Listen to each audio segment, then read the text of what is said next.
안녕하십니까. 류바오로 신부입니다. 오늘 국화, 이제 예수님께서 예루살렘을 벗어나셔가지고 복음을 전하는 여행을 시작하십니다. 그 첫 번째 대상이 여자입니다. 그러고 사마리아 사람. 그것도 행실이 나쁜 여자. 이 여인이 여러 가지 많은 상징성을 가지고 있습니다만 이 여인 자체가 유다 민족을 상징하기도 하고 또 이 여인 자체가 우상 숭배에 빠진 하느님의 참된 모습을 알지 못하는 이방 세계의 사람을 상징하기도 하고 또 글자 그대로 사마리아 여인을 상징하기도 하고 그렇습니다. 어쨌든 간에 이 여인은 이방 사마리아 여인, 이 여인은 굉장히 폐쇄적인 삶을 사는 사람입니다. 자기 행실 때문에 그럴 수도 있고 종교적 편견 때문에 그럴 수도 있고 또 자기가 가지고 있는 자신의 고정관념 때문에 그럴 수도 있고 어쨌든 여러 가지 많은 사회적 제약 그리고 관습적 제약 사고방식의 제약 이런 것 때문에 이 여인은 굉장히 폐쇄된 삶을 사는 사람이었습니다. 보통 사람하고 잘 안 만나는 그런 사람. 단적인 예가 시간이 정오 무렵입니다. 정오. 정오라는 단어가 가지고 있는 상징도 굉장히 많습니다만은 해가 제일 밝을 때죠. 해가 제일 밝을 때니까 예수님의 등장이 모든 사람을 환하게 비춘다. 이런 의미도 있고 시간적으로 정오의 의미도 있어요. 그러면 우물가에 물을 뜨러 왔는데 사실은 정오에 와서 물 뜨는 사람은 잘 없습니다. 우물가에 여인들이 모이는 시간이 주로 언제죠? 아침이든지 저녁이든지 그렇습니다. 그런데 이 여인은 혼자 대낮에 아무도 없는 시간에 물을 기르러 왔다는 겁니다. 그것이 이 여인이 어떤 처지에 놓여 있는지를 우리들에게 단적으로 보여줍니다. 이제 예수님은 이런 처지에 놓여 있는 여인에게 그것도 여자에게 말을 건네십니다. 아마 이 사마리아 여인은 어떤 면에서는 우리들을 대변한지도 모릅니다. 하느님을 잘 알지 못하는 그리고 마음속에 뭔가 큰 자신의 편견 때문에 다른 사람들과의 교류를 차단하고 있는 그런 현대인의 모습. 그 현대인의 모습이 바로 이 사마리아 여인 상징하는지도 모릅니다. 교회가 강조하고 있는 지금 우리가 시노달리타스 하고 있지만 바티칸 공회도 강조했고 공회가 강조했는 바가 교회가 강조하는 시노드가 강조하는 얘기지만 제일 핵심되는 내용이 친교의 교회라는 겁니다. 근데 이 친교의 교회라는 단어가 사실은 굉장히 단순한데 엄청나게 많은 의미를 가지고 있습니다. 제일 첫 번째 의미가 친교라는 단어가 가지고 있는 제일 중요한 의미는 우리들 사이에 계급이 있어서는 안 된다는 겁니다. 사실은 이 친교의 교회라는 단어를 신부들은 굉장히 싫어합니다. 싫어할 수밖에 없습니다. 왜 그런가 하면 신부 니하고 평신도 하고 똑같다 이렇게 얘기를 하는데 누가 좋아하겠어요? 그게 친교의 교회입니다. 어떤 면에서는 친교의 교회라는 단어 자체가 교회 속에 있는 교계 제도 전체를 다른 관점으로 바라보도록 하는 겁니다. 예수님께서 가르쳐 주신 대로 정말 복음의 가르침에 따라서 높아지려는 사람은 낮아져야 되고, 높아지는 사람은 섬기는 사람이 되어야 된다는 그 가르침에 따라 교계 제도를 새로운 관점에서 바라보도록 만들어준 겁니다. 우리들 중에는 높은 사람이 없습니다. 우리들 중에는 자기만의 특별한 권한을 가진 사람이 없습니다. 우리들 중에는 권력을 독점하는 사람이 없습니다. 우리는 모두 동등합니다. 그리고 그 동등성의 입각에서 우리들은 같이 결정하고 같이 실행합니다. 우리는 하느님의 백성이라는 면에서 똑같은 권리를 가지고 있고 똑같은 의무를 수행해야 합니다. 이게 친교의 교회입니다. 사실은 엄청나게 무서운 얘기입니다. 이거를 우리가 실현해야 된다는 거죠. 친교의 교회를 실행하기 위해서 우리들에게 요구되는 가장 중요한 것이 개방성입니다. 내가 믿음은 받아들이는 것이다라고 항상 강조를 하는데, 그 받아들이는 것, 받아들이기 위해서 나를 여는 것, 그 개방성이 믿음을 가진 사람이 갖추어야 될 중요한 덕목 중에 하나입니다. 세상 사람들은 종교를 갖는다는 것을 자꾸 비는 거라고 생각하는데, 기도하는 거라고 생각하는데, 절대 그렇게 생각해서는 안 됩니다.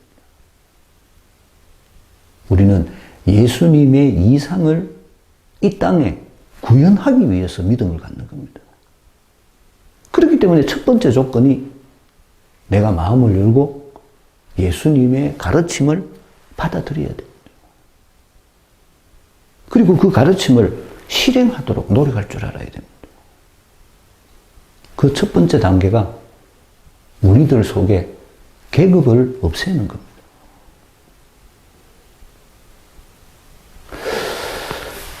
제가 있는 군의본당에 주일을 미사 오는 사람이 교종 미사 때 100명도 채 안 되는데, 100명 조금 넘습니다. 넘었다 모자랐다 이러는데, 그런데도 제가 평신도들에게 성취 분배권을 줍니다. 내 혼자 충분히 할 수 있죠. 왜 그러냐? 그게 상징이라는 겁니다. 친교의 교회의 상징. 우리는 한 명 누군가가 자기 혼자서 결정을 하는, 그것을 특권이라고 생각하는 그런 모습을 가져서는 안 된다. 누구나가 할 수 있다. 모두가 할 수 있다. 아직도 그렇지는 않습니다만, 저는 우리 본당에 있는 교우들에게 누구나가 다 전례에 참석하기를 권장합니다. 잘 안 합니다만은, 그런 것들이 친교의 교회를 실천하는 모습입니다.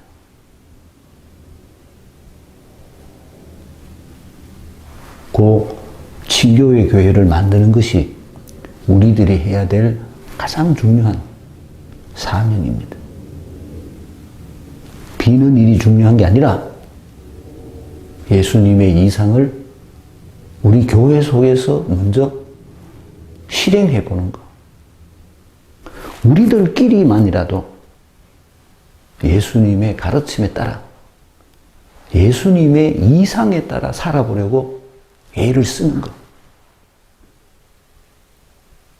우리들이 서로 정말로 마음을 열고 상대를 받아들이고 사랑하면서 사는 것.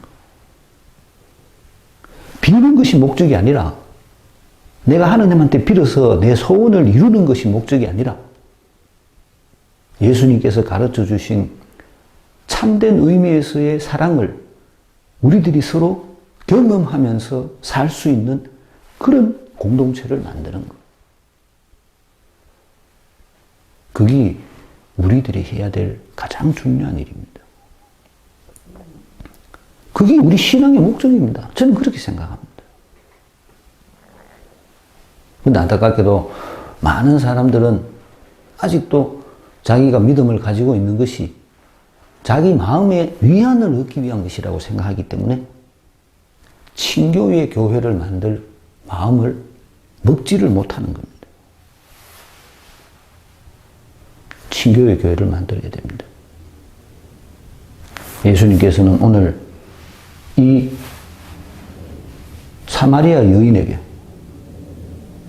계급적으로 따지면 예수님하고는 비교할 수 없는 이 여인에게 말을 건넴으로써 여인과 예수님 사이에 진정한 친교를 만들려고 하는 겁니다. 예수님께서 무엇을 추구하시는가? 요거를 잘 봐야 됩니다. 예수님께서는 그 사마리아 여인에게 말을 건네심으로써 정말로 이 여인에게 무엇을 주려고 하시는가? 진정한 의미에서의 구원이라는 것은 무엇인가? 내가 세상 속에서 내가 가지고 있는 소망이 이루어지는 것이 구원인가? 아니면 내가 내 스스로 내가 만들어 놓은 나의 굴레에서 벗어나는 것이 구원인가? 이런 것들을 우리가 살펴봐야 되는 겁니다. 사마리아 여인은 그런 면에서 우리 현대인들을 대표하는 자기 속에 갇혀있는 한 인간의 모습이라고 말씀드릴 수가 있습니다. 본문 한번 읽어보겠습니다. 예수님께서는 당신이 요한보다 더 많은 사람을 제자로 만들고 세례를 준다는 소문을 바리사이들이 들었다는 것을 알게 되셨다. 사실은 예수님께서 친히 세례를 주신 것이 아니라 제자들이 준 것이다. 그래서 예수님께서는 유다를 떠나 다시 갈릴레아로 가셨다. 그때에 사마리아를 가로질러 가셔야 했다. 그렇게 하여 예수님께서는 야곱이 자기 아들 요셉에게 준 땅에서 가까운 시카르라는 사마리아의 한 고을에 이르셨다. 그곳에는 야곱의 우물이 있었다. 길을 건너라 지치신 예수님께서는 그 우물가에 앉으셨다. 때는 정오 무렵이었다. 마침 사마리아 여자 하나가 물을 기르러 왔다. 그러자 예수님께서 나에게 마실 물을 좀 다오 하고 그 여자에게 말씀하셨다. 제자들은 먹을 것을 사러 고을에 가 있었다. 사마리아 여자가 예수님께 말하였다.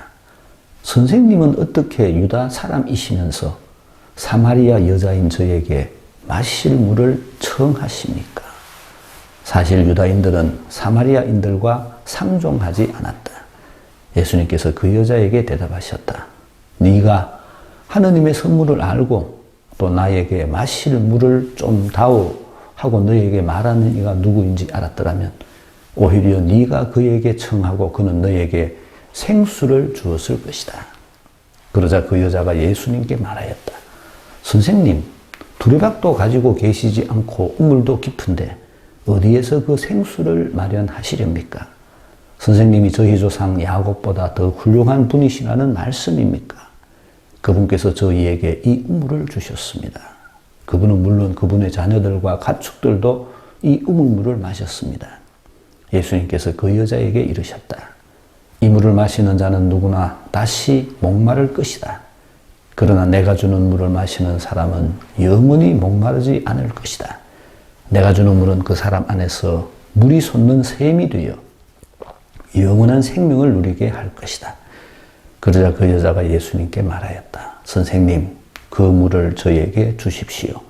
그러면 제가 목마르지도 않고 또 물을 기르러 이리 나오지 않아도 되겠습니다.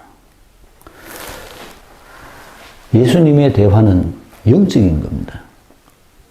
예수님은 항상 영적인 대화를 하시고 당신이 그 영의 주인공이라는 것을 이야기하는데 사마리아 여인은 아직도 육적인 상태에 있습니다. 그래서 예수님 말씀을 못 알아듣는 겁니다. 예수님은 이 여인에게 첫 번째 말을 건넬 때부터 영적이었습니다. 그런데 안타깝게도 이 여인은 영적인 예수님의 말씀을 못 알아듣습니다. 그 다음 주에 가면 이 여인이 예수님의 말씀을 믿게 되는 게 나옵니다. 어쨌든 간에 그 단계에 가기까지 예수님께서는 여인에게 말을 건네시는 겁니다. 중요한 것은 이 여인이 예수님 말씀을 듣고 육적으로나마 대화를 한다는 겁니다. 많은 경우에 우리들은 대화 자체를 단절할 때가 많습니다. 그런데 이 여인은 어쨌든 간에 예수님하고 대화를 이어갑니다. 그 주제가 물이라는 겁니다. 야곱의 우물이니까 당연히 주제가 물이겠죠. 물. 목마름이라는 겁니다. 목마름. 육신의 목마름, 영의 목마름. 영의 목마름이 뭐겠어요? 내가 물질적인 것을 아무리 많이 누리고 내가 물질적으로 호사스러운 삶을 산다 하더라도 뭔가 내 속에 있는 허무함을 느낍니다. 부족함을 느낍니다. 내 마음이 비어있다는 상태를, 비어있는 것을 느낍니다. 그런 것을 우리는 영적 갈망이라고 표현을 합니다.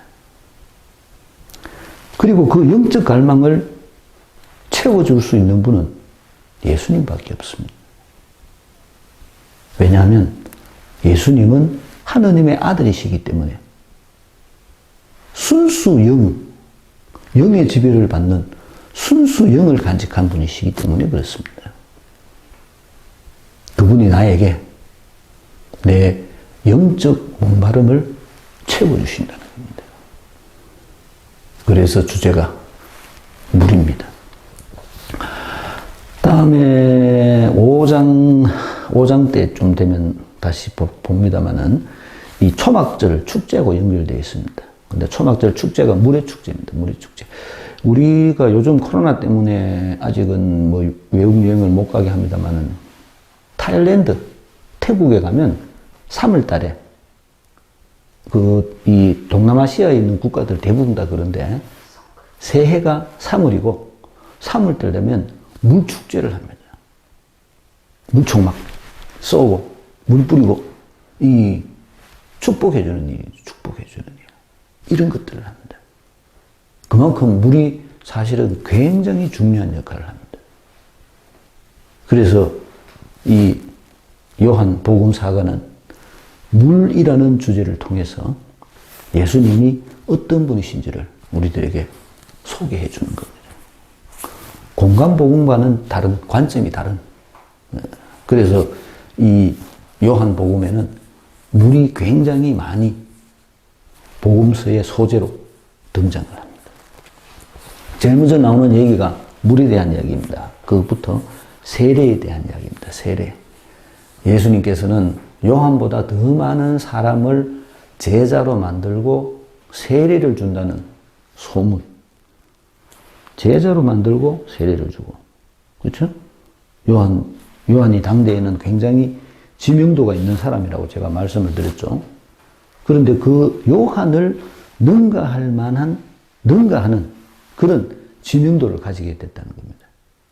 그러니까 당연히 바리사이들이 예수님을 시기하겠죠. 그래서 예수님은 피신을 갔다는 피시 갔다는 거예요. 소문을 바리사이들이 들었다는 것을 알게 되었다. 그리고 2절에 덧붙이기를 사실은 예수님께서 세례를 준 것이 아니고 제자들이 준 것이다라고 얘기를 합니다. 예수님은 세례를 준 적이 없다고 얘기를 합니다. 보통 제자들이 세례를 줬다고 얘기를 합니다. 이 이유 때문에 바리사이들이 예수님께서 요한보다 더 많은 대중적 지명도를 가지게 됐다는 사실을 알았기 때문에 예수님께서는 유다를 떠나 예루살렘을 떠나서 자기 고향으로 가려고 마음을 먹었다는 겁니다. 고향에 가면 뭐 좀 다른 게 있을려나 모르겠다만은 어쨌든 그래서 고향에 가려고 마음을 먹었다는 겁니다. 고향에 가려면 직선거리가 나중에 성경 뒷부분에 지도를 보시면 알 수 있습니다만 예루살렘에서 갈릴리로 가는 직선 도로가 사마리아를 통과하게 되어 있습니다. 사마리아는 이방인 지역입니다. 솔로몬이 죽고 이스라엘은 유다와 이스라엘로 분리되게 되죠. 나라가 다윗 가문에게만 유다, 예루살렘이 주어지고 나머지 11지파는 떨어져 나가서 이스라엘이라는 나라를 만듭니다. 그런데 이 이스라엘이 아시리아한테 멸망을 합니다. 720년, BC 720년경에 멸망을 하고부터 이 땅에 외래 세력들이 들어오게 됩니다. 그리고 외래 세력들이 자기들 식민지니까 자기들 식민지를 만들기 위한 굉장히 중요한 정책 중에 하나가 피를 섞는 정책이 있습니다. 그래서 사마리아 지역에 있는 이스라엘, 옛날 이스라엘 땅에 살던 사람들 대부분이 다 그렇진 않지만 많은 사람들이 이 페르시아 사람들하고 결혼을 하게 됩니다. 그리고 그들과 결혼을 하게 되면서 자연스럽게 그들의 종교가 들어오게 되는 겁니다. 그래서 유다 입장에서 보기에 사마리아는 우상숭배에 빠지게 되는 겁니다. 우상숭배에 빠졌고 피가 섞였고 이런 모습을 보고 유다인들은 사마리아 사람이 자기들과 같은 이스라엘 민족이 아니라고 생각하게 됩니다. 그때부터 유다와 사마리아는 서로 반목하는 그런 사이가 되게 된 겁니다. 요즘 예수님이 얼마나 혁신적인 분이신지를 지난번에 저 성전 정화할 때도 말씀을 드렸지만 예수님은 성전이 필요 없는 교회를 원하셨습니다. 사람들의 집회 장소가 교회라고 말씀하셨습니다. 그러니까 사실은 우리가 성전이 필요 없습니다. 성당 건물 저런 게 필요가 없습니다. 사실은. 내가 보기에는 제일 좋은 성당은 차라리 체육관입니다. 체육관. 체육관 만들어 놨다가 미사할 때 앞에 제대 뭐 이렇게 씩 움직이도록 해가지고 미사 지내고 끝나면 들어가 보고 다시 운동하고. 저 건물 얼마나 비효율적입니까? 몇 번 씁니까, 사실? 사실은 굉장히 쓸데없이 돈 들여가지고 내가 보기에는 근본 정신을 없는 거죠. 유다는 예루살렘에 성전이 있었습니다. 그 사람들은 예루살렘 성전에 가서 참배를 해야 됩니다. 사마리아 사람들은 예루살렘에 못 오게 했습니다. 왜? 이방인이니까. 그래서 자기들 사마리아에 따로 성전을 만듭니다. 요 다음 장에 나옵니다만 그래서 이제 둘은 완전히 분리되게 되고 다른 나라가 되고 서로를 반목하는 미워하는 그런 상태가 됐다는 겁니다. 지금도 사마리아는 팔레스틴 지역입니다. 팔레스틴 정착촌이 있는 지역입니다. 사마리아를 가로질러 가셔야 했다. 그래서 예수께서는 야곱이 자기 아들 요셉에게 준 땅에서 가까운 시카르라는 사마리아의 한 고을에 이르셨다. 지금은 지명이 분명하지는 않습니다. 지금은 제가 20년 전쯤에 우리 학생들하고 같이 성지순례 갔었을 때 이 사마리아 야곱의 우물 만드는 거죠. 만들어 놓은 건데 야곱의 우물이라고 우물 하나 파놓고 그 가에 이렇게 무슨 그 경당 같은 거를 짓고 있는 그런 곳에 가서 성경을 같이 성경 묵상을 하고 그런 적이 있습니다만은 사마리아 안에 있습니다. 사마리아 시 안에 야곱의 우물이 있었다. 그래서 이 주제가 오늘은 물이라는 것을 드러내는 겁니다. 야곱의 우물. 길을 건너라 지치신 예수님께서는 그 우물가에 앉으셨다. 예수님께서 세상 속으로 들어가시는 겁니다. 복음을 전하시기 위해서. 사실은 우리들도 끊임없이 세상 속으로 들어가야 됩니다. 성당 중심의 믿음은 정말로 잘못된 겁니다. 성당 중심의 믿음은 지 이기심을 위한 믿음밖에 안 됩니다. 예수님께서 가르쳐 주신 믿음을 우리가 가지려면 우리는 세상 속으로 들어가야 됩니다. 우리 동네에서 사실은 복음 나누기를 해야 됩니다. 우리 동네가 교회가 돼야 됩니다. 그게 초대교회의 모습이고, 그런 초대교회의 모습을 구현하자는 것이 공의의 정신이고, 그게 소공동체 사목이고, 그렇습니다.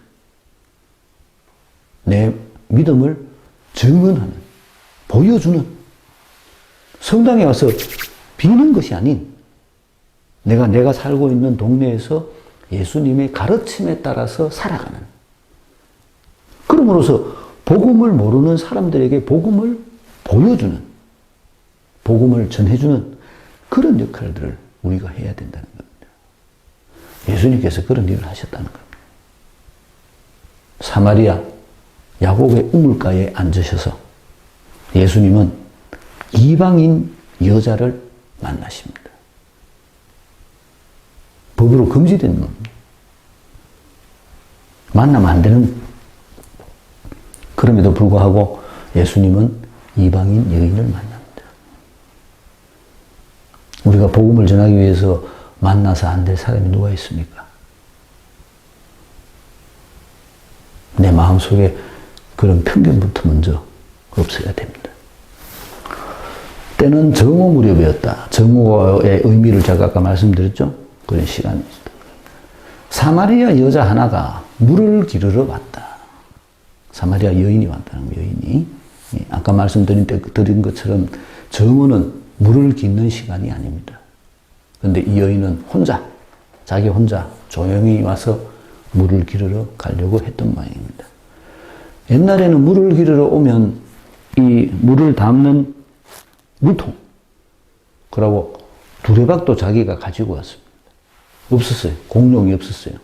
자기가 직접 담아서 물을 길어서 부가 통에 담아서 가지고 갑니다. 그런 시스템이었기 때문에 아마 이 여인은 물통, 그러고 두레박을 가지고 왔을 겁니다. 꽤 무거운 거죠. 여인이 그렇게 왔다는 거죠. 그런데 예수님께서 그 여인에게 말을 건네십니다. 사실은 굉장히 어려운 겁니다. 오해할 수도 있고, 요즘 같으면, 어쩌고 저쩌고, 그럴 수도 있는, 그런 상태. 여인에게 말합니다. 예수님이 건넨 일을 여인에게 도움을 청합니다. 나에게 마실 물을 좀 다오. 여인이 어쨌든 간에 예수님의 요구에 답하도록 그렇게 한 겁니다. 첫 출발점은 예수님께서 육신의 물, 내가 마실 물, 그냥 물 좀 다오. 이렇게 표현을 한 겁니다. 예수님이 사마리아 여인에게 건넨 말입니다. 주도권입니다. 누가 가지고 있다? 예수님이 주도권을 가지고 있습니다. 이것도 빨리 깨달아야 됩니다. 우리 신자들은 자꾸 지가 주도권을 가지고 하느님한테 얘기를 해야 된다고 생각하는데 그렇지 않습니다. 내가 할 수 있는 것은 예밖에 없습니다. 주도권은 예수님이 가지고 있습니다. 제자들이 없었다는 것을 얘기를 해줍니다. 사마리아 여자가 예수님께 말합니다. 선생님은 유다 사람이시면서 사마리아 여자인 저에게 마실 물을 청하십니까? 당신이 내한테 그런 말을 하는 게 놀라운 일이라는 겁니다. 보통 세상 사람들의 논리에 맞지 않다는 거죠. 네가 왜 내한테 말을 하노? 유다인인데. 네가 나를 벌레 보듯이 보는 사람인데 어떻게 네가 벌레같이 생각하는 내한테 말을 하노? 이런 뜻입니다. 그때부터 예수님의 주제가 바뀝니다. 10절에 가서 이렇게 얘기를 합니다. 네가 하느님의 선물을 알고 또 나에게 마실 물을 좀 다오 하고 너에게 말하는 이가 누구인지 알았더라면 오히려 네가 그에게 청하고 그는 너에게 생수를 주었을 것이다. 얘기합니다. 하느님의 선물을 알고, 여기서 말하는 하느님의 선물이 뭐겠어요? 응? 지난주 니고데모와의 대화를 생각해 보십시오. 하느님의 선물, 영으로 새로 태어나지 않으면 하느님 나라를 볼 수 없다. 영으로 새로 태어나는 것. 우리들에게 영으로 새로 태어날 수 있는 방법을 알려주신 것. 그게 하나님의 선물이라는 겁니다. 네가 사마리아 여인이지만 행실이 나쁜 여자지만 그래도 하나님께서는 너에게도 영으로 새로 태어날 수 있는 영원한 생명에 참여할 수 있는 길을 가르쳐 주신다는 겁니다. 놀라운 이야기입니다. 예수님은 그 사마리아 여인에게 세상 사람들이 가지고 있는 모든 편견과 모든 그릇된 시선을 뛰어넘어서 그 여인에게 하느님의 영원한 생명을 주시려고 하는 겁니다.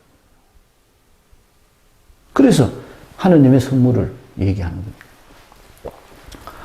그리고 내가 누군지를 알았더라면 왜 내가 중요하겠어요? 요 하느님의 선물을 줄 수 있는 사람이 누구? 예수님이기 때문에 그렇습니다. 너에게 영원한 생명을 줄 수 있는 사람이 내라는 겁니다. 그런 내가 너에게 말을 건넨다는 거죠. 뭐 하라고? 네한테 영원한 생명을 주기 위해서. 사실은 예수님께서 그 여인에게 건네는 말씀은 놀라운 이야기입니다. 막말로 예수님이 뭐 답답해가지고 이런 하찮은 여자한테 그런 말을 하겠어요? 그런데 그게 복음을 전하는 거라는 거예요. 예수님은 세상 모든 사람들에게 영원한 생명을 주시기를 원하십니다. 그 대상이 어떤 사람이건 상관없이 오늘 정말 비교도 안 되는 여인에게 예수님께서 영원한 생명을 주시려고 하는 겁니다. 영원한 생명. 그 여자는 아직도 말귀를 못 알아들었죠. 오히려 그리고 예수님께서는 그 방법도 가르쳐 주십니다. 오히려 네가 그에게 청하고 그는 너에게 생수를 주었을 것이다. 네가 청해야 된다는 거죠. 내가 네한테 돌락했는데 네는 무엇이 어떻다고 얘기를 하는데 사실은 내가 네한테 돌락할 게 아니고 네가 내한테 돌락해야 된다. 네가 내한테 돌락 소리를 안 하는 거는 네가 하느님의 은총도 모르고 내가 누군지도 모르기 때문에 그런 거다. 근데 네가 그것만 알았더라면 네가 내한테 돌락하고 내가 네한테 생수를 주었을 것이다. 생수입니다. 영적 목마름을 이길 수 있는 물. 그래서 영원한 생명입니다. 그 여인이 예수님께 말했다. 선생님, 호칭이 계속 선생님입니다. 나중에 가면 바뀝니다. 저 뒤에 가면. 두리박도 가지고 계시지 않고 물도 깊은데 어디에서 그 생수를 마련하시렵니까? 계속 물 얘기하고 있습니다. 여자는 아직도 육신의 얘기를 하고 있죠. 선생님이 저희 조상 야곱보다 더 훌륭한 분이시라는 말씀입니까? 저희에게 이 우물을 주셨습니다. 우물 만든 게 야곱 우물이니까 이 우물을 우리들에게 준, 실제적으로 이 물을 우리에게 준 사람이 야곱인데 당신이 야곱보다 더 뛰어나는 이 말입니다. 근데 이 얘기는 전부 다 육적인 얘기죠. 그분의 자녀들과 가축들도 이 우물물을 마셨습니다. 실제적으로 야곱이 우리한테 만들어줬다. 이 물을. 너는 야곱보다 더 뛰어난 사람이냐? 네가 왜 물을 준단 말이고. 예수님의 물은 다른 물입니다. 예수님께서 얘기하십니다. 이 물을 마시는 자는 누구나 다시 목마를 것이다. 다시 목마를 것이다. 그러나 내가 주는 물을 마시는 사람은 영원히 목마르지 않을 것이다. 예수님께서 주시는 물은 영의 물입니다. 내 영원한 생명을 주는 물. 나에게 영원한 생명의 길을 가르쳐 주시는 물. 그 물 자체가 예수님이라는 거죠. 동격화되는 거죠. 내가 물이라는 거예요. 네가 나를 받아 먹어 마시면 네가 내 말을 듣고 내 말을 따르기만 하면 너는 이제부터 절대 목마르지 않을 것이다. 영원한 생명이 너에게 주어질 것이다. 라는 겁니다. 내가 주는 물은 그 사람 안에서 물이 솟는 샘이 되어 영원한 생명을 누리게 할 것이다. 그 사람 안에서 받아들이는 거라 그랬죠. 믿음은 내가 예수님을 받아들였을 때 내 안에서 그 예수님이 분수가 된다는 겁니다. 샘물, 펀드, 뽕뽕뽕뽕뽕 솟는다는 거죠. 무엇이? 예수님의 가르침이. 그 예수님의 가르침이 내 속에서 계속 샘처럼 솟아나오고, 그리고 내가 그 가르침으로 인해서 살아가게 된다는 겁니다. 예수님은 당신이 누구신지를 이 여인을 통해서 분명하게 말씀해 주십니다. 여자는 아직도 알아듣지 못했습니다. 선생님, 그 물을 저에게 주십시오. 그러면 제가 목마르지도 않고 물을 기르러 이리 나오지 않아도 되겠습니다. 대화를 들어보면 좀 답답죠? 예수님이 하는 얘기, 여인이 하는 얘기, 동문서답하고 있습니다. 우리들도 사실은 그렇습니다. 우리들이 예수님 말씀을 알아들을 때, 들을 때, 그 예수님의 말씀에 대한 우리들의 응답, 동문서답하고 있는 거죠. 그래서 사실은 답답하고. 그렇기 때문에 성경 공부를 해야 돼요.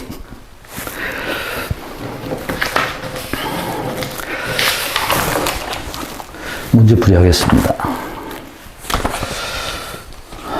9가 야곱의 우물 4장 1절에서 15절.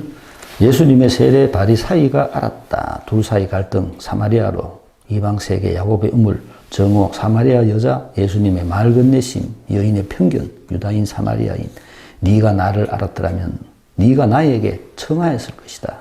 육의 눈을 여자 두레박 깊은데 야곱 이 물은 죽는다. 나의 물은 안 죽는다. 영원히 목마르지 않을 것. 그 물을 저에게 다시는 물을 기르러 오지. 이렇게 되어 있습니다. 1번 예수님께서 이동하십니다. 경로를 찾아봅시다. 그리고 이유도 찾아봅시다. 그거 봤죠? 예루살렘에 계시다가 갈릴레아로 가시기 위해서 사마리아를 가로질러 간다고 그랬습니다. 왜 그랬느냐?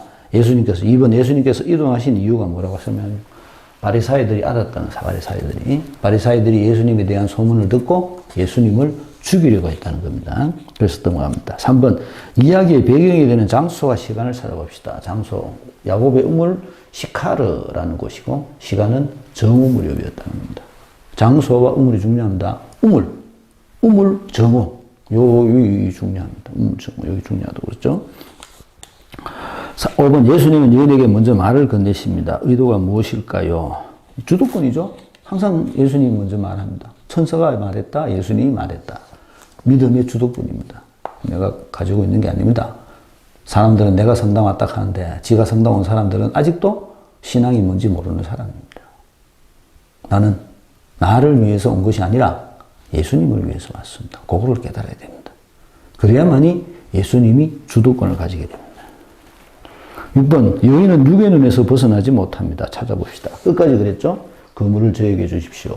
제가 목마르지 않고 물을 기르러 이리 나오지 않아도 되겠습니다. 폐쇄적인 사람이니까 물 기르러 나오는 게 얼마나 힘든 일이겠어요. 실제적으로도 여인이 물통을 들고 와가 물을 기르는 게 힘든 일입니다. 근데 이 여인은 사람들을 만나기 싫어하는 지속에 갇혀 사는 대낮에 아무도 없을 시간에 와서 물을 기르서 가져가는 그런 사람이기 때문에 지가 요즘같이 택배 불러가 전화해가 집에 물 갖다 줄 것 같으면 절대로 세상 밖으로 안 나올 그런 사람입니다. 택배가 인간을 얼마나 폐쇄적으로 만드는지 모릅니다. 사실은 나는 저 좋은 거 아니라고 생각합니다. 7번 예수님은 당신의 말씀을 발전시켜 나갑니다. 따라가 봅시다. 7점 예수님께서 말을 건네시고 마실 물을 좀 다오. 그 다음에 예수님께서는 하나님의 선물을 알고 내가 누군지를 알았더라면 네가 나에게 청했을 것이다 라고 말씀하십니다. 그리고 마지막에 내가 주는 물은 그 사람 안에서 영원한 생명을 주는 물이 될 것이다 라고 말씀. 이렇게 발전시켜 나가는 겁니다. 8번 여인이 예수님을 부른 호칭을 찾아봅시다. 어떻게 성장하나요? 여기서는 선생님입니다. 선생님. 8장 선생님. 또 선생님인데 다음 주에 볼 때 되면 예언자가 아닙니까? 마지막으로는 그리스도입니다. 이렇게 넘어갑니다. 호칭의 변화가 굉장히 중요합니다. 왜냐하면 호칭의 변화가 이 여인의 심정의 변화를 드러내기 때문에 그렇습니다. 그래서 성경에서 말하는 호칭은 그런 것들을 보여줍니다. 9번 영의 세계로 건너가기 위한 첫 번째 조건을 예수님은 무엇이라고 말씀하십니까? 10장에 나온 이야기입니다. 첫 번째 영의 세계로 건너가기 위한 첫 번째 조건이 네가 그에게 청하고 내가 청해야 된다는 겁니다. 내가 청한다는 말의 의미는 뭐예요? 내가 받아들인다는 얘기입니다. 예 라고 말해야 된다는 겁니다. 그래야만이 내가 영의 세계에 들어갈 수가 있습니다. 강제로 되는 게 아닙니다. 내가 영의 세계에 들어가기 위해서는 나를 오픈해야 됩니다. 이게 안 되면 영의 세계에 들어갈 수 없습니다. 10번, 영원한 생명을 주는 예수님의 생수는 무엇입니까? 예수님의 말씀이 우리들에게 영원한 생명을 줍니다. 그래서 내가 예수님의 말씀을 받아들이고 그 예수님의 말씀을 행하는 것이 우리 믿음의 핵심입니다. 내가 사마리아 여인이라고 생각하고 예수님의 가르침을 한번 따라가 보도록 그렇게 합시다. 마치겠습니다. 안녕히 계십시오.